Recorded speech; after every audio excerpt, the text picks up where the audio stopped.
IMD risk map తుఫాన్ల హాట్స్పాట్లు. భారతదేశం తీరరేఖ పొడవ 7,500 కిలోమీటర్లు.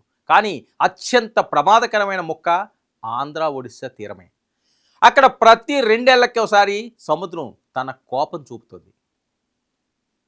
ఇది గణాంకం కాదు, ఇది ప్రాణాల మ్యాప్.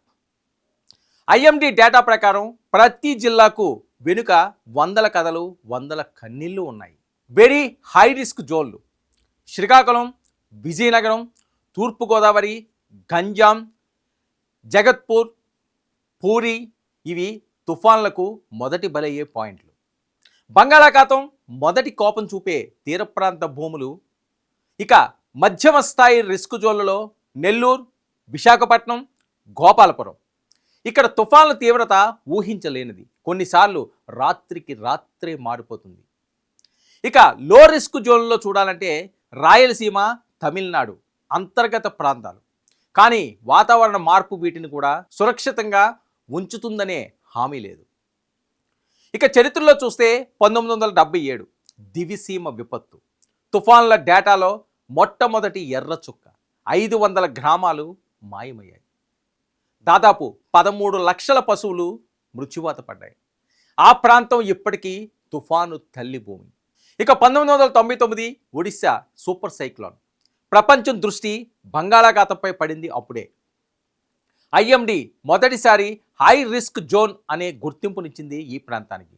నేడు అక్కడ 879 సైక్లోన్ షెల్టర్లు, ప్రతి ఒక్కటి ఒక జ్ఞాపకంగా మిగులుతుంది.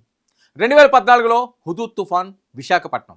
దాదాపు 21,908 కోట్ల నష్టం తర్వాత ఐఎండి కొత్త పదం జోడించింది, అర్బన్ సైక్లోన్ దుర్బలత్వం అని. ఇక ఇప్పుడు నగరాలు కూడా తుఫాన్ల మ్యాప్లో భాగంగా మారాయి. తాజా ఐఎండి రిపోర్ట్ ప్రకారం 2023 ఆంధ్ర ఒడిశా తీరాలు ఏటా సగటున 1.8 పెద్ద తుఫాన్లు ఎదుర్కొంటున్నాయి. గత 10 ఏళ్లలో 12 తక్కువ పీడన వ్యవస్థలు ఏర్పడ్డాయి. అందులో 12 తుఫాన్లుగా కూడా మారాయి. ఇక వాటిలో 8 తీర ప్రాంతాన్ని తాకాయి. ఇక వాతావరణ మార్పు ఇక గ్లోబల్ ఇష్యూ కాదు, ఇది జిల్లాల వారీగా ఉన్న వాస్తవం.